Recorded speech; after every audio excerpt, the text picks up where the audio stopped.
You quit on me? No, you have Tiffany, I think, comes through now. No, we don't. We do one at a time. Oh, you did? We do one at a time, and then like the last. Yeah, we did two first. To all of you. We just went over.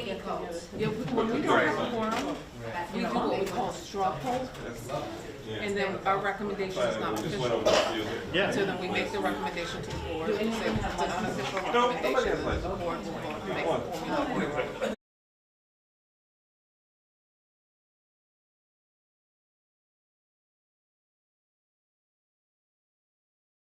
Are you ready? We're ready, we're live. That means I'm ready to go.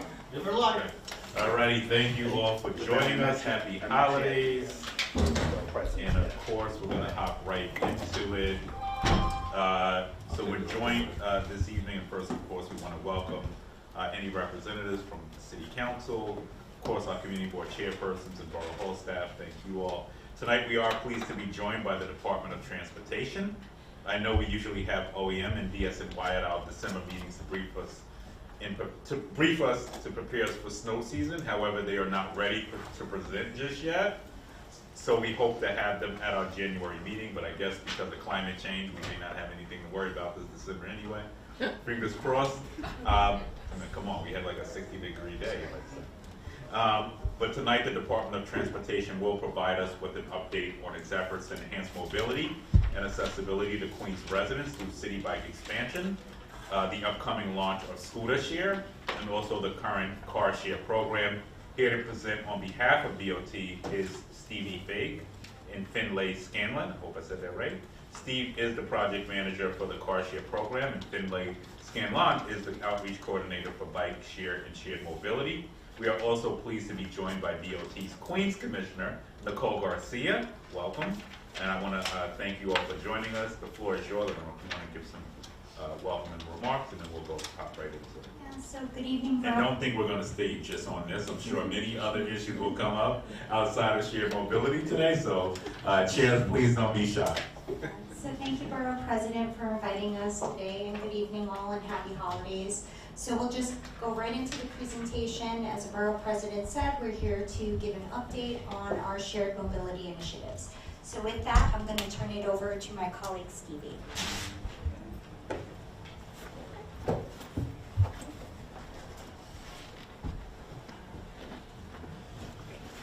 So thank you for that. I'm Stevie Feig. I'm the project manager for our Carshare program at the Department of Transportation. So just a little bit of background on Carshare. It provides on-demand, short-term access to a shared fleet of vehicles. It's typically through an annual membership, and you can rent the car by the hour or by the day. Gas and insurance is usually included in this price. The DOT launched a Carshare parking pilot program. We were mandated by City Council in June of 2018. It lasted until May of 2020. Zipcard Enterprise were our partners in this program. It comprised 230 on-street parking spaces and 55 municipal parking facility spaces. In Queens during this pilot, we had 28 on-street parking spaces in 3 neighborhoods and 24 municipal parking facility spaces. As a whole, the 2-year pilot averaged 24 trips per space per month, serving an average of 17 different households per available vehicle. For Queens specifically, the average was actually a little bit higher, with 27 trips per month per space, and serving an average of 19 different households.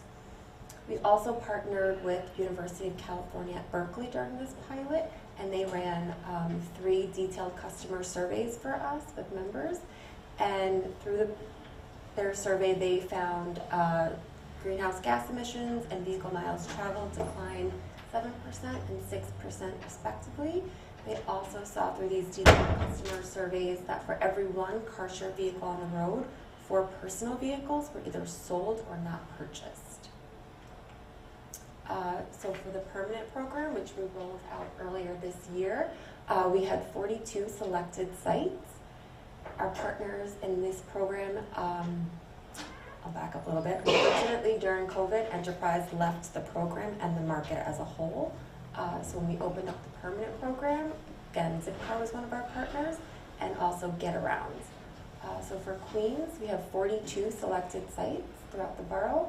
We have 7 renewal sites that are from the pilot and 35 new sites.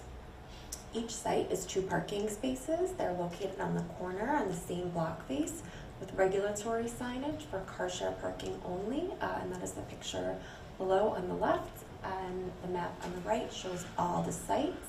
The navy dots are our renewal sites, and the lighter blue are our new sites. And these are our Carshare companies. So Getaround has 6 sites in the borough. They were founded in 2009. They're a little bit of a newer company. And Zipcar has 36 sites, and they have been operated in New York City since about 2002. With that, I will turn it over. Awesome, thank you. Hi everyone, thanks again for having us. My name is Finlay Scanlon. I'm the outreach coordinator for bike share and shared mobility at the Department of Transportation. And our team runs 2 programs. One is Citi Bike, which you might know.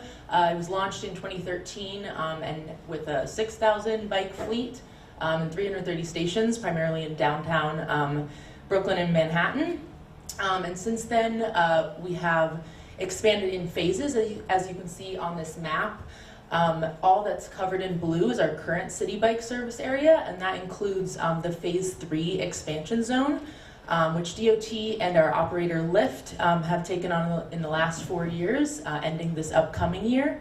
The expansion will now lead us to a fleet of 40,000 bikes at 2,000 stations across all of Manhattan and large parts of Bronx, Brooklyn, and Queens. It will cover more than half of where all New Yorkers live. So half of all New Yorkers will live within the service area. So that is our Citi Bike docked program. We also run the dockless scooter share. Similarly, it was under council mandate to try a pilot, which we placed in the East Bronx, which does not have a Citi Bike. And so it was launched in 2021 with 3 operators, Bike, Lime, and VO, and has since been transitioned to a long-term program.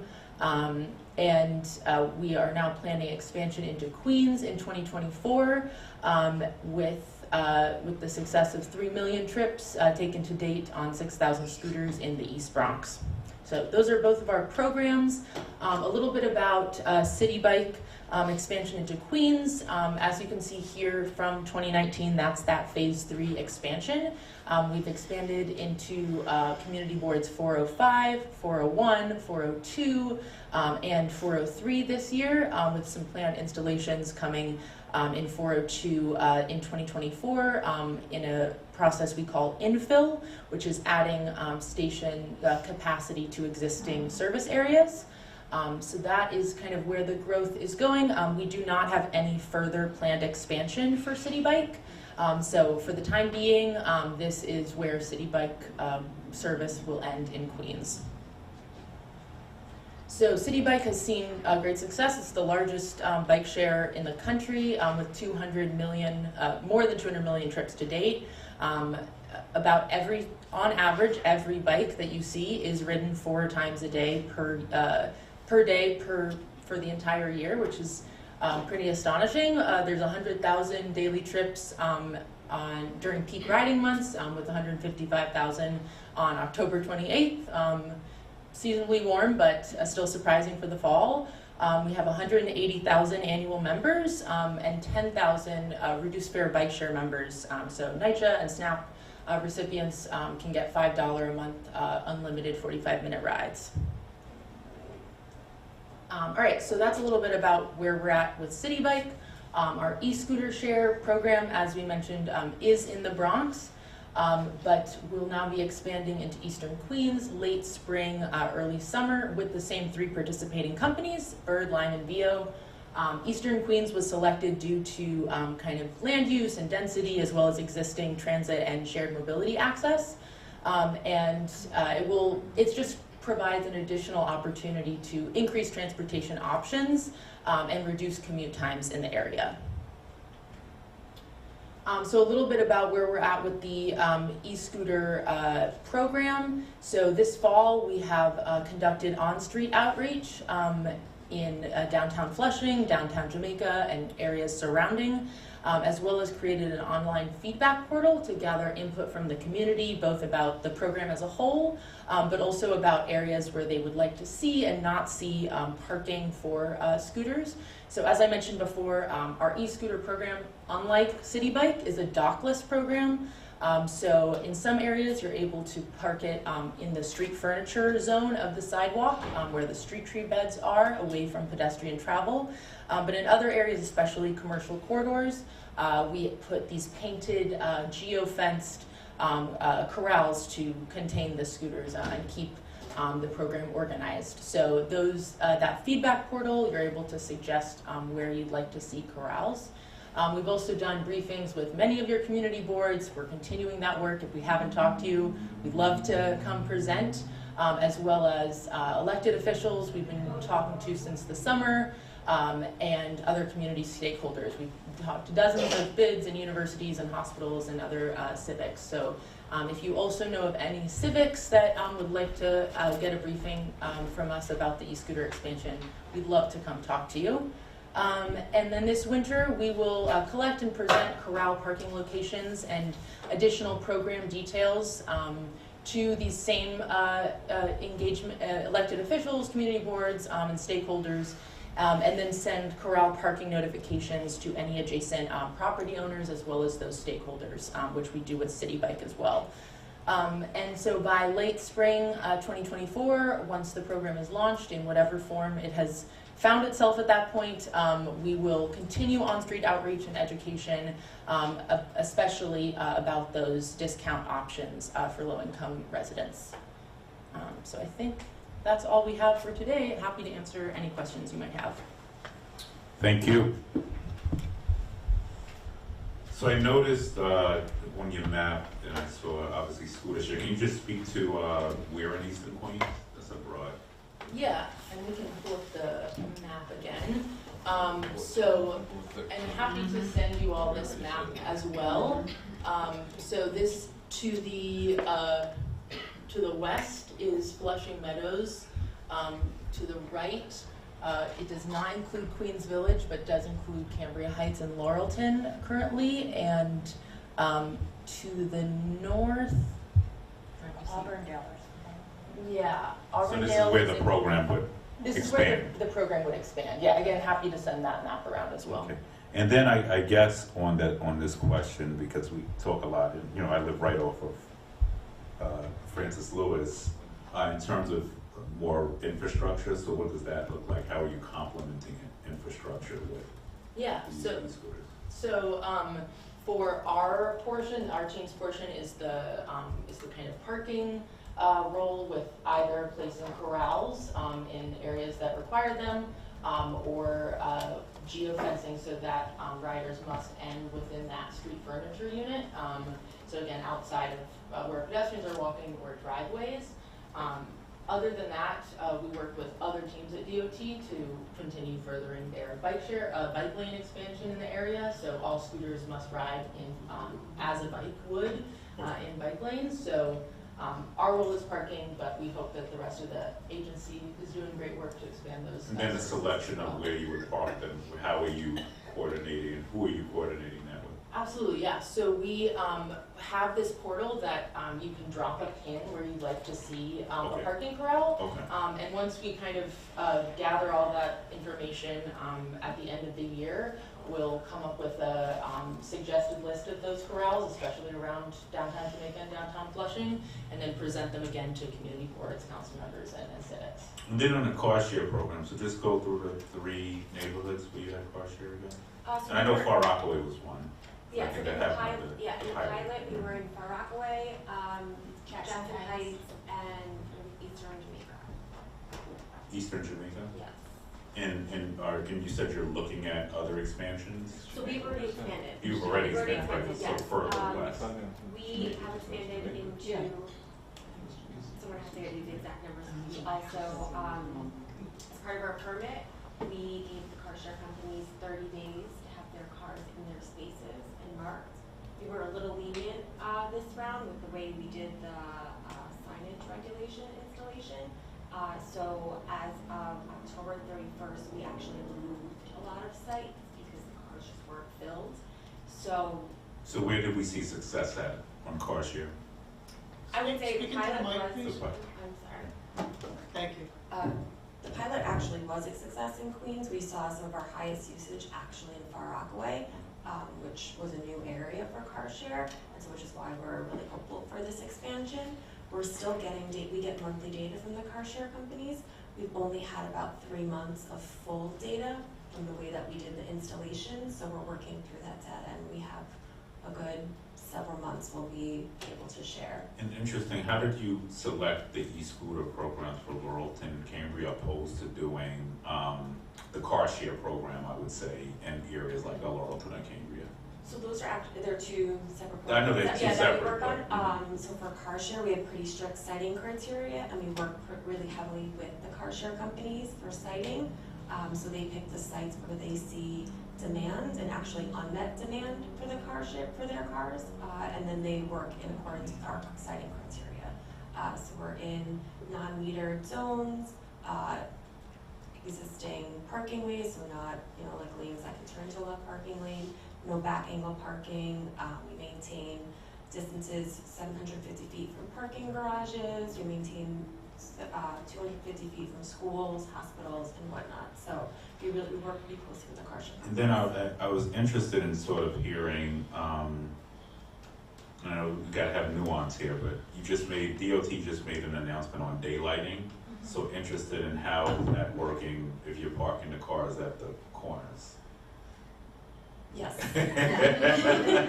That's just trying to figure out whether that, are there gonna be new places where these cars have to park if you're trying to do 1,000? I think we're gonna have to take that on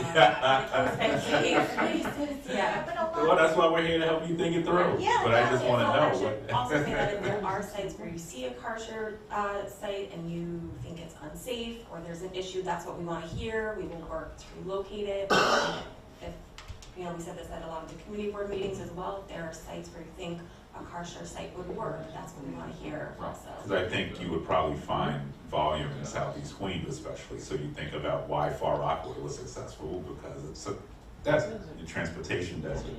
The last question I had before we turn it over is on Citi Bike. Can you pull up the map again? Yeah. The original map? Yeah. And when you see that yellow, that's not Eastern Queens, right? Yes, that's the proposed eastern. Oh, so this will service. be expansion there. Yes. And I just want to point out, like a neighborhood like Far Rockaway is right for it. I know Lime Bike we had was very successful. Unfortunately, they pulled. And I had this conversation with the founder of Citi Bike, who is from Far Rockaway, which I'll put it on the record. I don't understand. I know he lived in Auburn. I can't understand why he wouldn't want to expand Citi Bike there. But area we should look at certainly. And then you mentioned downtown Jamaica on this or no? So that would be in the scooter share proposed. Scooter share would go there. Okay. Yeah. And one note for both, for Citi Bike expansion is that because it's a docked program, we try to have every station be about a 5-minute walk from another station, just so it increases the use of the system. And so that really requires building out continuously without any gaps or holes, putting just in Far Rockaways and not in the rest of the But I would think southern Citi part of Bike, the with the new development happening in downtown Jamaica, would also be ripe. So I'm just interested in how you came to the conclusion on the scooters and not Citi Bike. So I think, Borough President, we were thinking about, areas that were not currently served by Citi Bike, so that's why we went further east with the e-scooter. So like those geographies don't overlap. But this is something obviously that you've talked to our former Commissioner Polly Trottenberg about, and we'll certainly raise it downtown, especially for Rockaway. Because I just want to mention, as we're talking about transit equity as well, these are neighborhoods, according to your map, that are just left out of the conversation. And still have to have the conversation around infrastructure, but the bottom line is Transit Desert should have several options, and we're just not seeing it there. But I'll leave it there and turn it over to Chair Thorpe. You mentioned Eastern Queens. Where exactly are you? Eastern Jamaica, where exactly are you speaking of? Eastern Jamaica. None of us heard of Eastern Jamaica, so we're curious. Over Carshare? No, for. That's what, I think you said. Oh, I'm sorry, I meant just Jamaica, Eastern Queens, my apologies. Can I get an updated list For of, Carshare. for the car share? Because with the list that I did have some months ago, I went around to each location. They're in front of homes, private homes, and that should not be. How can you help another company and bring them into our community and park their cars in front of somebody else's house? And a number of the locations did not make any sense whatsoever. So I need an updated list. Yes, can you, for all of Queens or specific communities? Just for my district. Okay, we'll make I'll sure also you take do. the community board 3, I had the same complaint. Okay? And wouldn't you, so I know the complications of having car share with parking meters, but wouldn't you use business corridors instead, or no? Where Or they're business available. corridors? Yeah, Stevie. so that was a policy decision made prior to my time with Carshare, but that was a policy decision made that we are not, that Carshare is not going in metered spaces. No, I'm saying, but even off of some business corridors, you don't have meters. So a Laurelton, you could park, I don't know, next to the Walgreens, 219, maybe we get rid of the weed bus there. It's another story. So, yeah, but you would park on a side block opposed to right, rather than in front of someone's home. I mean, I'm not sure, I haven't seen that, but. Yes, so I will say there were a lot of lessons learned this round in our car share site selection, and we will be revising that for this next round of site selection. Some sites will be removed, some sites will be added, and some sites will stay. The sites that were near the subways, I did observe a family using the car share. We suggested even during Renee Hill's time, Long Island Railroad areas, at the Long Island Railroad, not in the community, not in the residential part. That's doable. But when it comes to the commercial, I spoke to business owners that car share was supposed to put a, and now you're saying you're taking 2 spots. What does that do, or did you even think about the fact that there are barbershops, beauty parlors, people want to go park and go in and out of these locations, and then we're going to have 2 stationary cars sitting.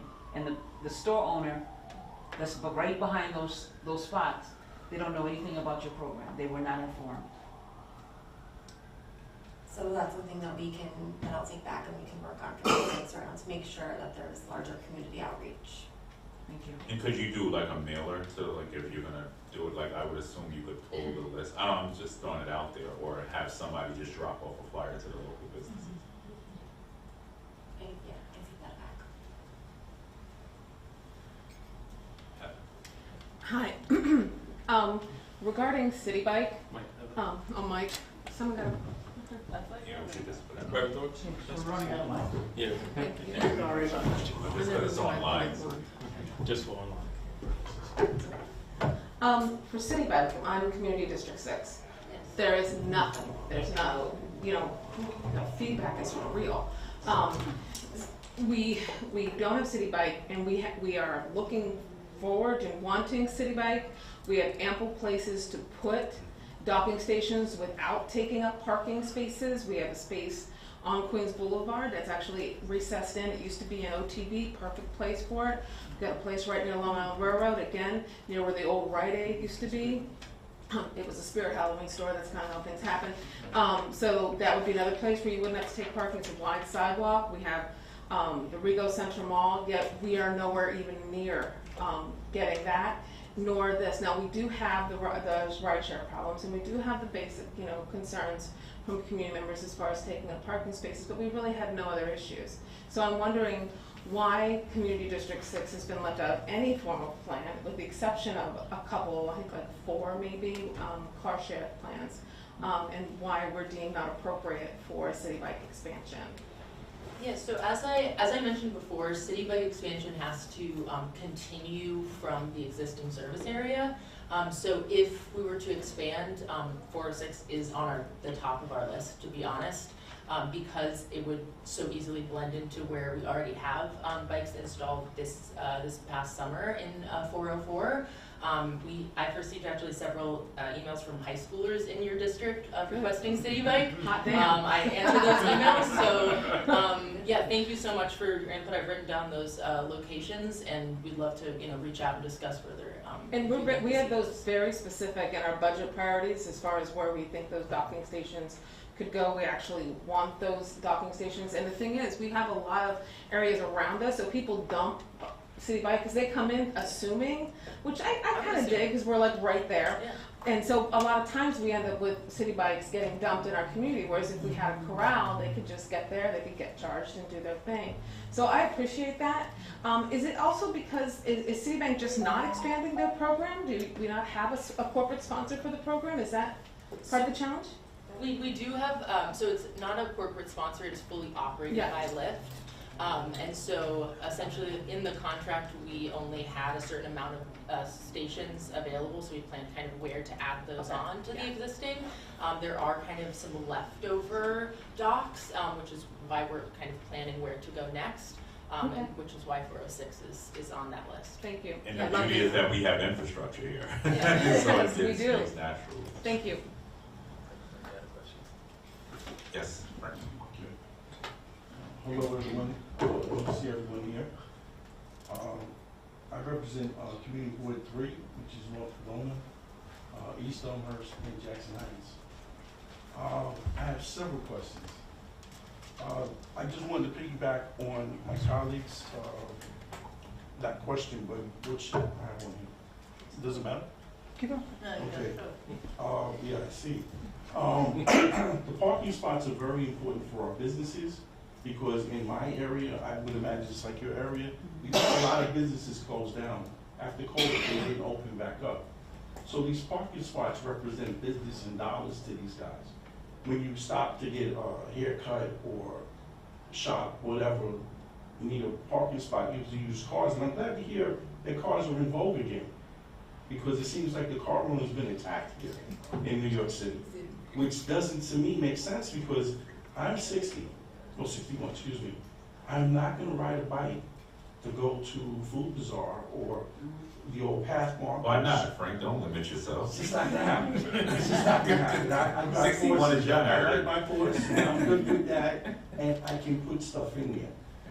Not to believe at that point though, but I just wanted to piggyback on that as far as the parking spots go. Now, the e-bikes, those are electric bikes, correct? So they're pedal assist. Pedal assist, so they have the tube in there with the batteries and they go, right? Yeah, the gray bikes are electric, and then the classic blue bikes are not. Those bikes are able to go at least what? 10 miles? 15 miles an hour. 15 yeah. miles an hour. Who insures those bikes when they hit a pedestrian? Exactly. Lyft, depending on, yeah, they Hey, have it. Well, I've had several people hit in my community, and that hasn't happened. So, Okay. so that's something you can take back to like the team.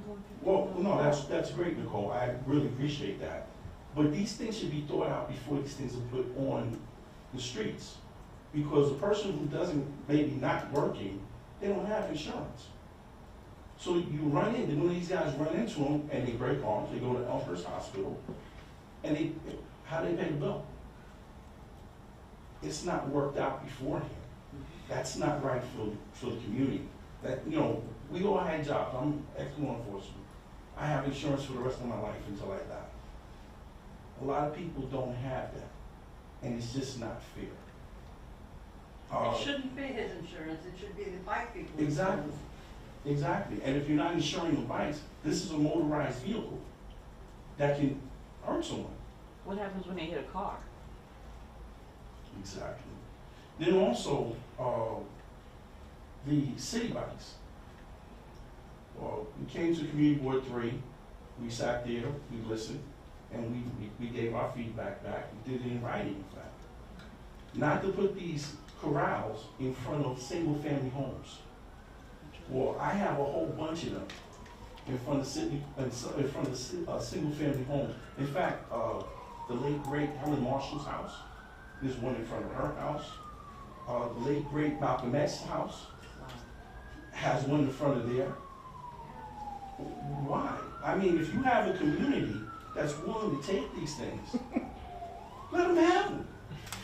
East Elmhurst is an elderly community. It's an older community.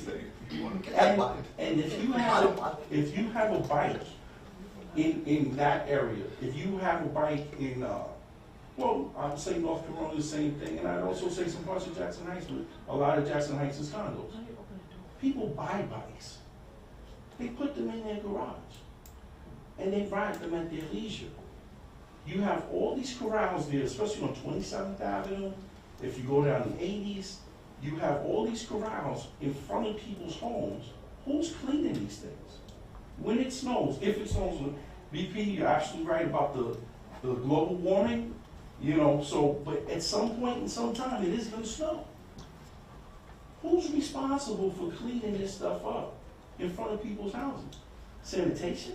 Lyft is Okay. responsible. Well, I haven't seen one clean, and we can take a ride in Elmhurst, North Corona, or even, I can't say Jackson Heights, but probably Jackson Heights also.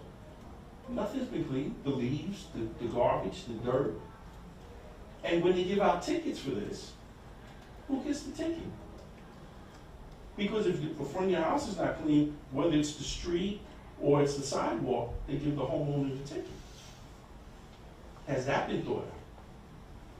So if I can, Please. we're more than happy to, much like our, the shelters, the bus shelters, like J.C. Deco shovels those out, they clean around them. Same thing with city bikes, they are contractually obligated to maintain the area around the station. So I'm happy to, do a ride along with you. If Giovanna wants to send locations, we can get them to Lyft and tell them that the conditions are subpar and it needs to be addressed immediately. And then my final question, I don't mean to dominate the conversation at all, but what dictates those 20, what do you call them, cadres, or where you put the bikes at? Stations, 20 stations, either on the street or on the sidewalk. Because there's a law that says that you have to have so much space to walk on the sidewalk. And that's not being done in a residential area. If you have a location in mind, all of those are based All the on those 27th sites. Avenue, I'll go that one real quick. The four that are on 27th Avenue. These are sidewalk locations? Yeah, Okay, but, and then, you have some on the sidewalk, you have some on the street. okay, got it. But why would you put 20 bikes on a residential street when you have people with cars to try to park? I mean, these are single-family homes. This is not condos. This is not the Walgreens. This is not a shelter. This is not Flushing Meadow Park. This is not even a Citi Field. It just doesn't make sense. And all these things, you wake up in the morning and they're dumped in your area. And people are putting these up, and you're like, for what? You have areas in the city that will take these. But it seemed like to me, in black and brown areas, we were the last ones thought of, and they just throw them in there. And it's just, it's just not right. Great, thank you, Frank. Over here, Frank. Any up? Oh, And they have I'm no sorry. answers. Go ahead. No, they don't have any answers. Brian. Of course not. Oh, wait, you called someone else, right? You were first. You raised your hand. Good evening, Mr. VP. Good evening, DOT. You came to, can't remember your name. I heard. Right. Yeah. So you know where CB13 stands, Yeah, officially. we know. Okay, so there's no need to go further. Yeah. All right, you heard loud and clear. I'm the president of the Cambridge Civic Association. You heard loud and clear. We had about 60 people came from Cambridge, and you didn't even come to the civic meeting. That was a transportation meeting. If you want to come to the civic meeting, feel free, but you're just going to hear the same thing. We do not want, period. Ward 6, can have them. Take them. Take them. Merry Christmas. I don't. Come on. Have you come to Cambria Heights to see the community? I mean, I stood in front of the community board office for a couple hours with my district manager. Nobody comes by with a bike. There's no city bikes going by on Jamaica Avenue past our office. It's not utilized. People use their cars, as Frank just said, they purchase their bikes, or they use Uber. It's not a fit for at least my district. I can't speak for other districts. We're not Park Slope, we're not Fort Greene, we're not Brooklyn Heights. All right? We're a suburban community. We drive, we ride, we purchase our own bicycles. Period. We do not, I don't see city bikes going through. As a matter of fact, when they put the city bikes up there for the Herc Center, what happened there? NYPD had to come and confiscate the bicycles and put them away because they were... I think it was bike racks. Bike racks. Okay, fine. So there you go. So it's not a fit. It's not a fit for CB13. And it's not a fit for Cambria Heights. It's not, I can tell you right now, I'm not speaking for Board 12, but I've spoken to the Civic and Board 12. It's not a fit for them also in Adelaide Park. No. It's not a fit. I don't know where, if you guys would come out and look at our community before you make these decisions. I'll say it again. I've stood in front with my district manager on Jamaica Avenue in front of our community board office. I think we may have seen one city bike, if that much. Or just a bike. Or just, well, Just if a it's a bike, it's a private bike. Someone has purchased their own bicycle. Same thing in Cambria Heights, but for instance, Boulevard, up and down. People have their own bicycles. It's not a fit for our area. And you will be hearing from us an official letter from CB13. You're welcome to come to my civic on extend invitation next second Thursday of the month. I mean, but you had just a cross section of the members came to our transportation. I canceled my civic meeting so they could come to hear you speak. And you heard the majority of the folks on the meeting was from Cambria Heights, and you heard what everyone said. I got direct quotes. You got direct quotes. From you. Okay, you heard from us. But I'm going to give a friendly amendment. There are people who cycle in the neighborhood. That's not true. That's not true. But what I would say is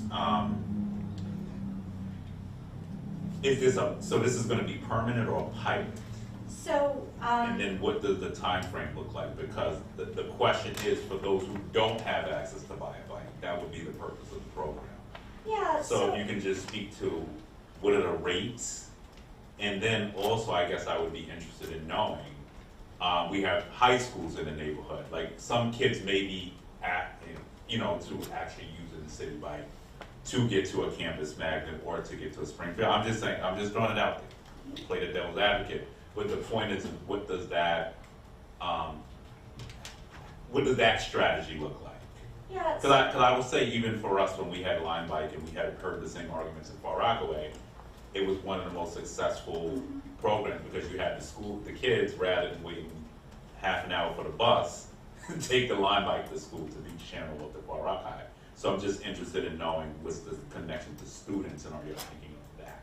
So they may be the ones that are more ample to use it. I think there's an age requirement, right? It's Oh. 18. All right, that's all it is.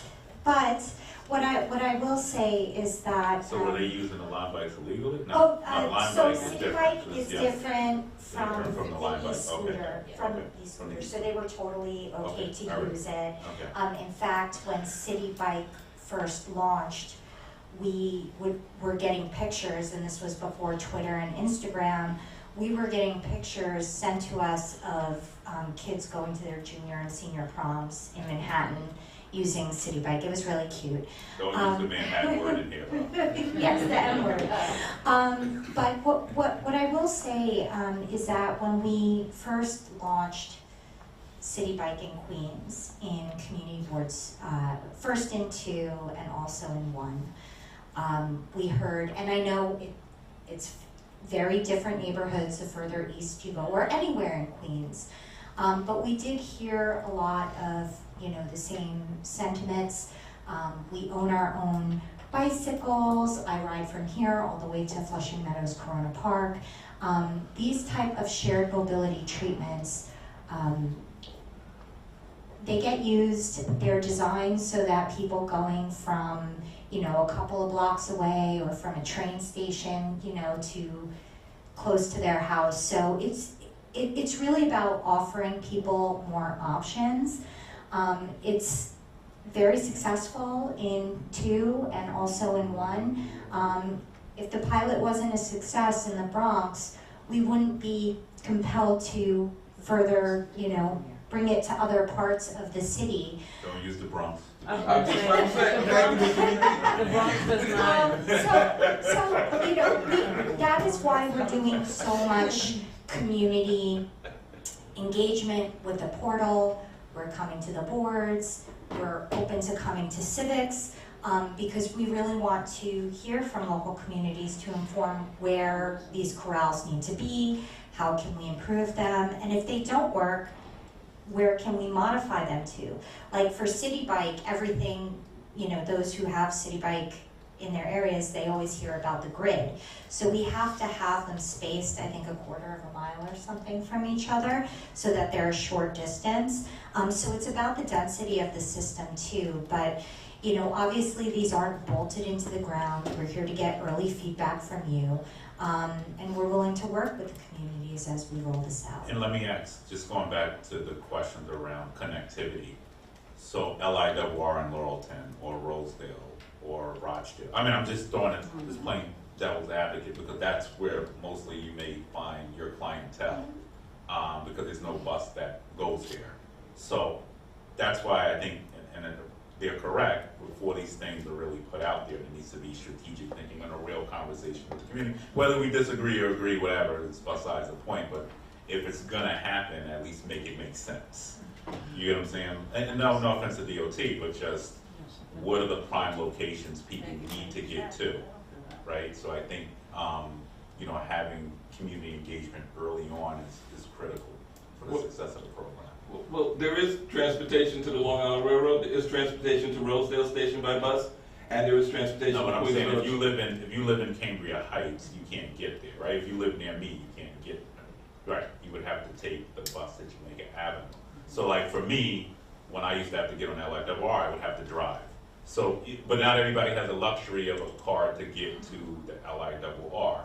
So that's why I was just harping a little bit more on the conversation around infrastructure. Because even if you put it there, you're not guaranteed to have any infrastructure, and that's gonna get touchy, because bike lanes and then whatever else, get touchy. But the bottom line is that there has to be a safe way to get there. But I could see a possibility of someone who does not have a car going up Francis Lewis and taking it straight down, but once again, that's a question of infrastructure and the conflict with cars, so there's no real safe route. All I'm saying, DOT, the homeowners for the area, the ones that pay the property taxes, the ones that pay the water bills, they're the ones that make sure I come here tonight and say no to the scooters. They're the ones that say no one seems to be listening to them.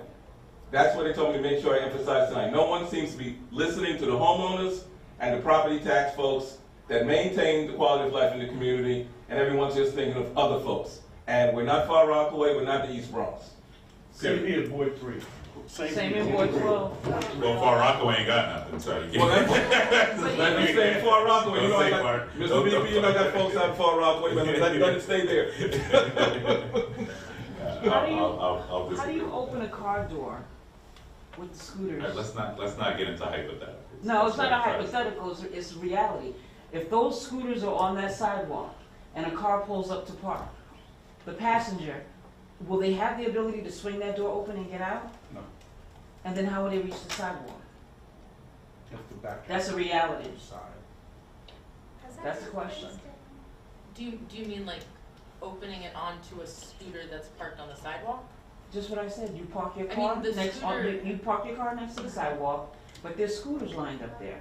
So that means is that door able to swing open and allow that person to get out?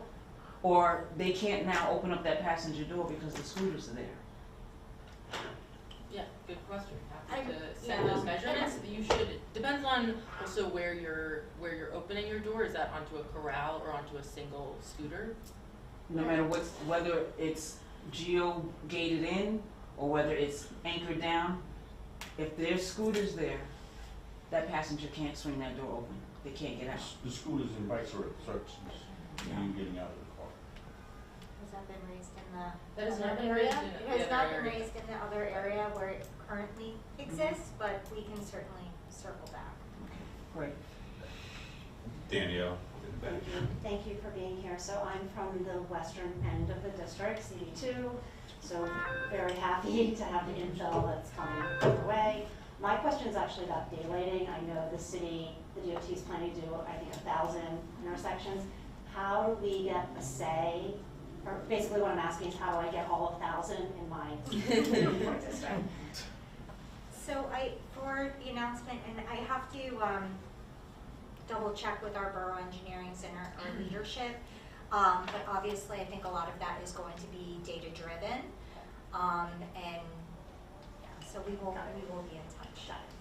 And how do, and that's a good question, and how would everybody have an opportunity to submit locations? And everybody's familiar with daylighting, right? Mhm. Is everybody familiar? Or, Nicole, if you want to just Yeah. give a quick synopsis. Sure, so daylighting is like no parking at the corners, so that it clears space so cars aren't parking all the way up to the intersection, so it opens up visibility lines for both car drivers and pedestrians and also cyclists, so there's just a wider panoramic view of the intersection. So rather you having to veer outside of the stop sign to look twice or 3 times, it helps with visibility.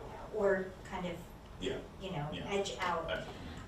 So what I will say, and I'm happy to work with the district managers and the chairs, we always get tons of requests for daylighting from each of your district managers and also your elected officials.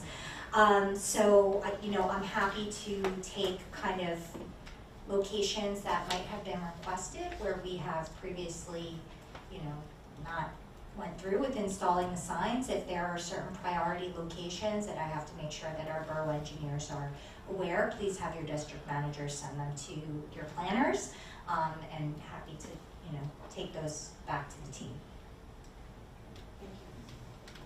Yes, ma'am. Scooters. Now, I understand why we're involved in expanding one of these programs, but as Brian has said, what Frank says, I'm older than Frank and I'm not gonna be riding one. In residential I ride my bike. Okay. But the residential neighborhoods, are feeling what Brian said. Wherever we put whatever stations that are gonna be for all of this equipment that is supposed to be shared, needs to be from transportation hubs, commercial areas, not on the fully residential lots.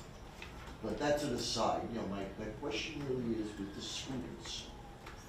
Because we are probably gonna see a younger demographic riding the scooters. And the scooters and all of the mopeds, right now, whether they're privately owned or they're, shared ones, the complaints that we are all getting in regard to use of them is ridiculous. What Frank said about insurance. There at least needs to be, before you expand the scooter rentals, an identifiable means big enough for somebody to see a number or whatever. Whether, I don't know whether we're ever going to get these things license plated like people would say, but at least some identifiable number on the scooters, so that if you're behind them in a car and they're zipping in and out, you can identify what vehicle it is. If they're on the sidewalk, you can identify it, and as they get reported, because that's part of the problem. There's no enforcement really of anything with how people are riding that type of vehicle. The electric bikes are somewhat a problem, but it's the scooters and the other types of, moped type of vehicles that are creating havoc all over the place. And nothing is being done really on it, and you can't tell who it belongs to. I can speak to that a little bit. So there are no shared scooters right now in Eastern Queens, right? So absolutely, before you do yes, totally makes sense. So all those scooters are For a change, privately do owned. it first. Yeah, makes sense. Again, enforcement is difficult. The one tool that we have that private scooter owners don't have is that all of these are GPS tracked. So there is a label on the side that has an ID number. I But if you that can't see it, label from- if you can't see it, 1 second, you can just tell where the scooter was at the time, and we're able to find what user was using that scooter at that intersection at that time. So again, imperfect, happy to take these notes back. We've changed the system a lot in the Bronx because of this type of thing. Scooters, I know more about their insurance policy than Citi Bike. They do have insurance for their riders, but yeah, you are able to say, oh, I saw someone red a red light at this intersection at this time. We can flag who the user was, and after, I think, one violation, their account is deactivated. Let me ask you a question. So do you call 311? Is that, Yeah, you what do can you call call? 311, you can call the DOT, you can call the operator, it all goes to the same place. You can call And then I'll who call her. specifically. No, but if the general public. 311, Because none of us can call us. Yes, but 311. absolutely. Speaking of identifiable, in my district, and I'm assuming in everybody else's district, we have tons of cars with no license plates.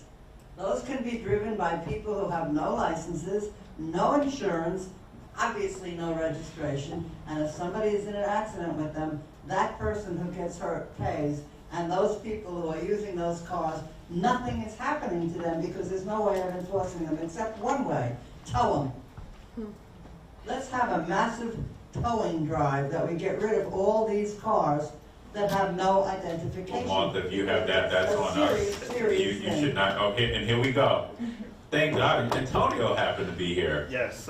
He doesn't have the snow plan, but he got the tow plan today. Hello, So let's go. Hi, Martha. How are you? I can speak to what you just mentioned. Well, good evening, everyone, Mr. Borough President. My name is Antonio Whitaker. I'm the Assistant Director of the Community Affairs Unit at the Department of Sanitation. Pleasure to be here. Martha, to your point, let me know exactly where you, what streets or what intersections you see these cars. We'll drive around the neighborhood. Yeah, so- Let me just say this. No. And they're expensive cars as well as not so expensive. And let me just say this, Antonio, we just did a tour where we were in Astoria, and they went and towed about 50 cars, right? Am I right? 50 cars. So, working together, right? Working together. So we should not wait for this meeting. If you see that, we need to know that in advance so we But can I get the can't number. identify it. You don't need to identify, we just need to know the locations, because Okay. then that allows him to go We out. can work together. Absolutely. So, and I want to thank the Department of Sanitation because we had some major challenges. We did a tour and 50 cars were towed with no license plates. So I just want to give kudos to them. And just to be sure, no license plate means sanitation. Sanitation. Correct. No license plate is us. Okay. License plate is PD, but At the there end of are. the meeting, would you give me your card and I'll Ab- give you mine? Absolutely. Absolutely. Please. Absolutely. All right, let's stay on transportation now for a second, because then we'll go to Antonio to close us out with questions. Sherry.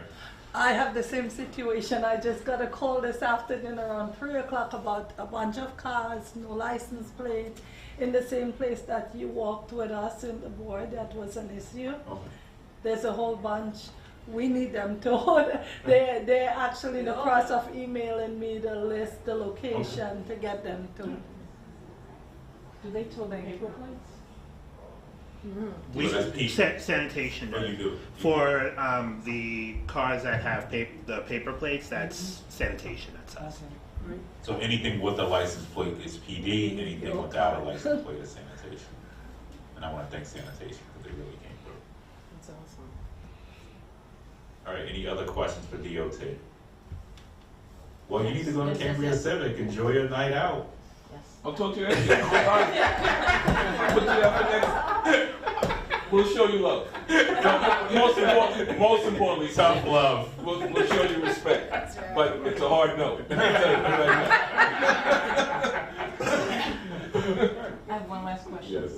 I understand 150th Street is being considered for narrowing it, taking away the 2 lanes on both sides and narrowing 150th Street.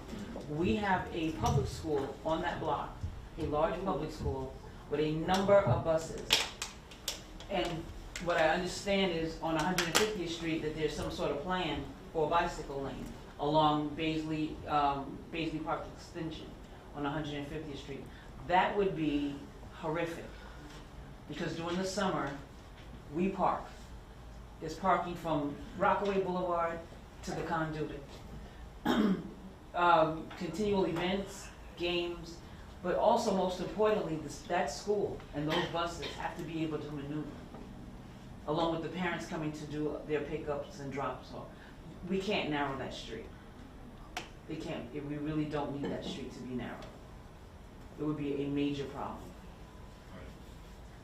We're gonna get DOT out here after this, okay? Okay, yeah, the other thing, quick deal, DOT, we have 34th Avenue, which is the sale park.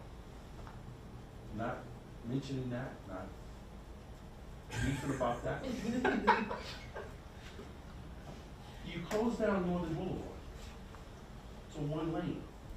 You have a bus lane that has no time limit. We've asked for put times limit 7 to 7 or from 6 to 6, because that from the Grand Central Parkway all the way down is one lane. And it snails now. And this is not even the summertime when we're gonna have the Mets, we have tennis, we have all this other stuff going on, and Northern Boulevard is one lane. That's not fair. Okay, whoever came up with that idea, no, it makes no sense. And if anyone stood out there on 114th or 112th and just watched, we were having fist fights out there because guys had to get over, they didn't want to get tickets, they didn't want to do this, because there's no time on this thing. I mean, come on, guys. I mean, you shut down an entire 26 block avenue, which is 34th Avenue. The next one up, Northern Boulevard, the main, shut that down to one lane.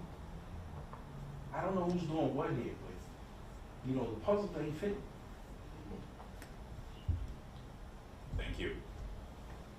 Just a real quick clarification, when we talk about daylighting, do you have any idea of what the design is gonna look like? Because if we say that this corner is daylit without some kind of like actual blockade, whether it be a bollard or something, I can tell you right now, I've turned one car in my community into 311 over 20 times. I would say over half that time they get ticketed and they still park there. Brother must have a fund.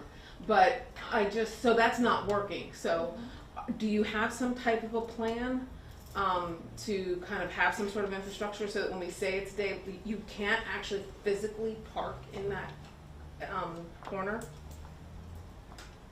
So from time to time, we do specialized treatments, such as installing things like city bikes where you can have that visibility, or bike corrals, or a street seat or something like that.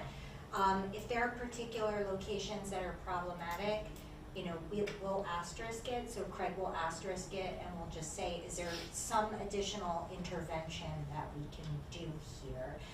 We typically do not install bollards in the roadway, but there are other treatments that we can do, whether it's painted curb extensions. You know, maybe there are certain blocks in your district where the geometry isn't completely like across. Perfect. I know that, you know, in CB3 there are a lot of starfish intersections sometimes, so 5 legs, you know, I'm thinking about Broadway and Northern.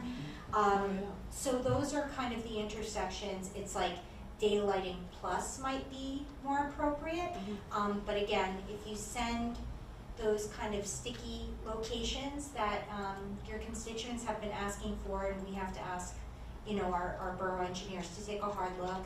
If there's things where you just really don't think that people are going to follow the signage, just asterisk it, and like we'll discuss it with our engineers.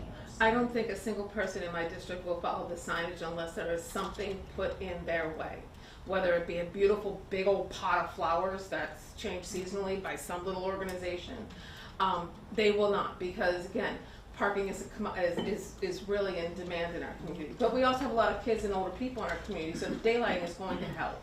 So unless we actually have something physically there, and the other thing too is that we don't have sufficient enforcement of these things either. So without sufficient enforcement, and honestly, if we have these things involved, then we don't actually need enforcement because they actually do the enforcing all on their own. Just my 2 cents. Can I ask you a question? We're gonna close this out, but you're more than welcome, because I gotta get sanitation up next. But you're more than welcome to follow them out and make sure they answer your question. And they get out safely. We're gonna make sure they're safe there in their house. All right, thank you. Thank you. Thank you. Thank you. Have a great holiday season. Thank you. You got a round of applause. All right, we're gonna turn it over to Antonio Whitaker, who joins us from sanitation, for some updates. Again, good evening, everyone. I'll be very, very brief. Hey, Martha. I'll be, again, very brief. I just want to touch upon something that you mentioned, Mr. Borough President, regarding the snow plan.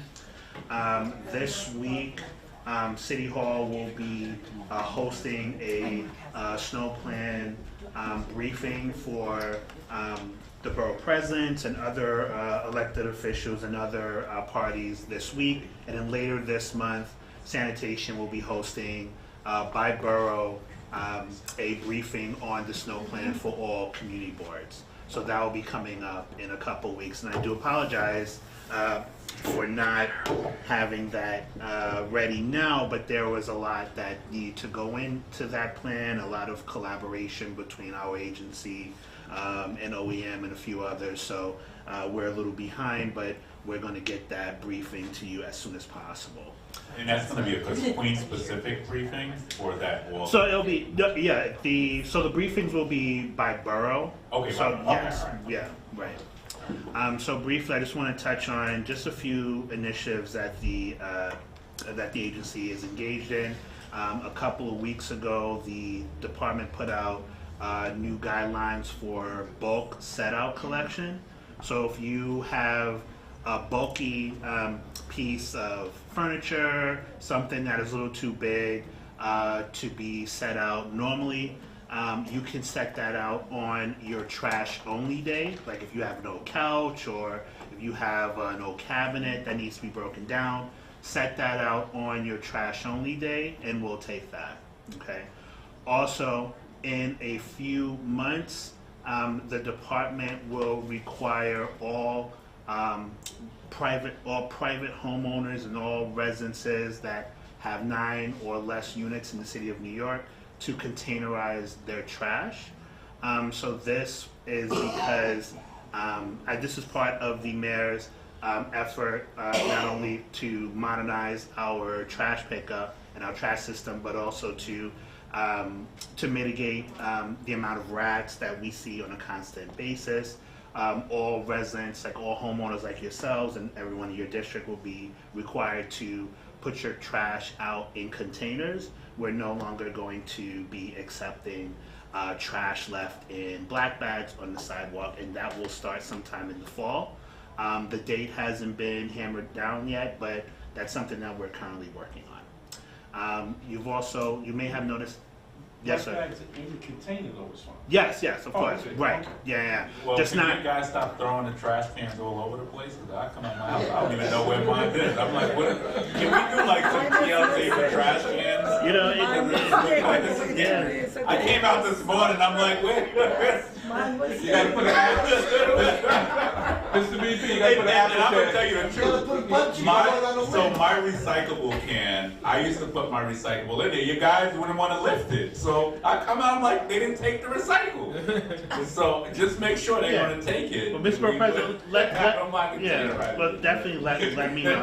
Obviously, But tell them to show the cans a little love, man. I mean, you know, absolutely. Cans got feelings too. Absolutely, Mr. Borough President, absolutely. Put an apple tag on the can, man. So as I mentioned, I'll stay behind to if you have any sanitation specific issues for your respective community boards that you would like to talk to me about. I know Martha and a few other folks have issues with cars that may need to be towed. Please let me know. I'm here to take any information back. So please use me as a resource, and I'll hang back. Thank you, Mr. composting, President. what are we doing on that? So composting for Queens and Brooklyn is still ongoing. The current budget crunch that we find ourselves in has not affected community composting for Queens and Brooklyn. Unfortunately, due to the current budget crisis, budget cuts unfortunately have touched upon community composting. So there are a number of community groups within the city, several here in Queens, that unfortunately we will have to stop picking up their compost for the time being. We don't know how long that's going to last. Hopefully that won't last very long, but currently we've had to apply cuts there. So. Okay, questions? I just have one quick. Did you say the bulk? Second with that. Oh, Thank you. thank you. Did you say the bulk can be put out with on the regular trash day? Right, so on your regular trash day, not your recycle day. Yeah, so if you have like an old couch or a chair or something that's very large, we'll take that on your trash only day. Just don't put it out on your recycle day. Understood. Thank you so much. You're welcome. Just one quick thing. For my district, we're gonna be really smacked when that food scraps collection program, the community program kind of goes away. I'm just giving this to you as informational, because even though we have composting in Queens, most of us don't have composting in Queens because our buildings won't do it.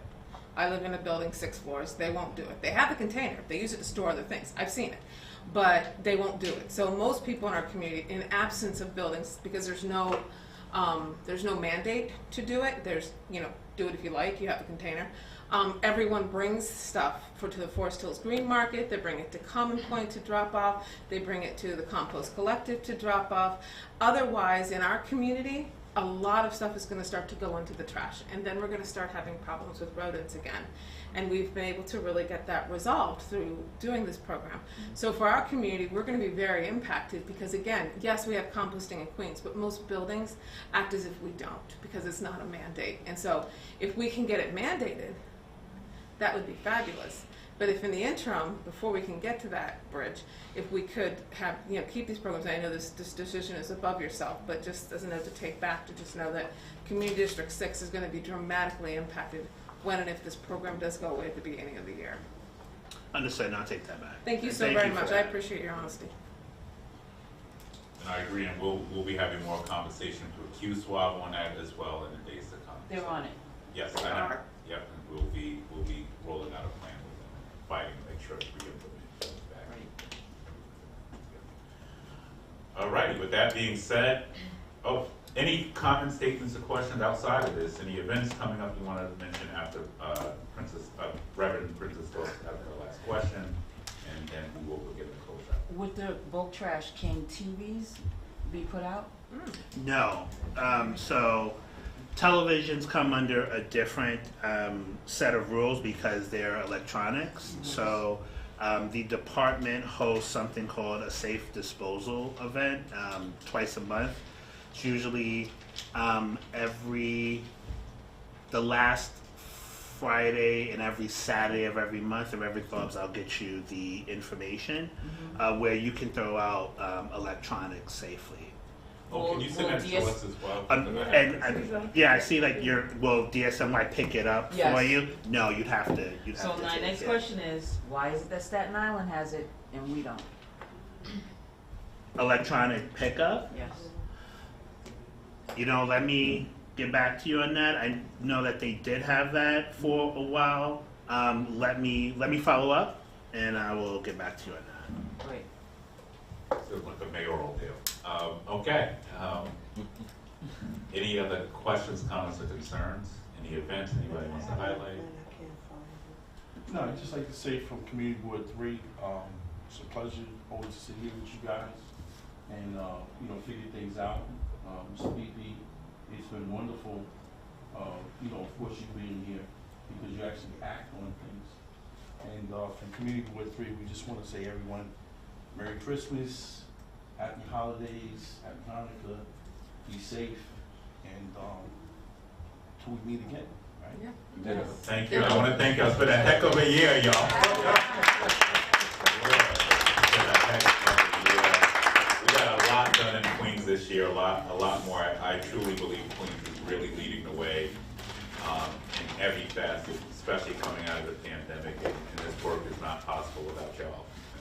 Whether we agree on everything, that's besides the point. The point is that we're engaged.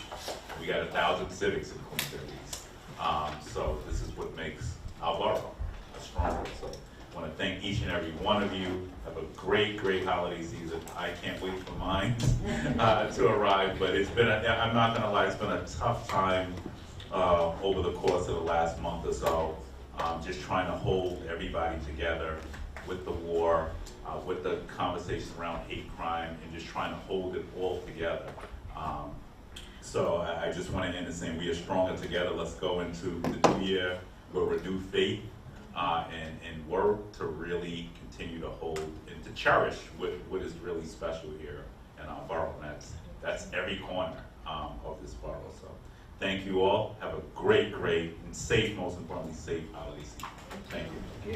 Thank you.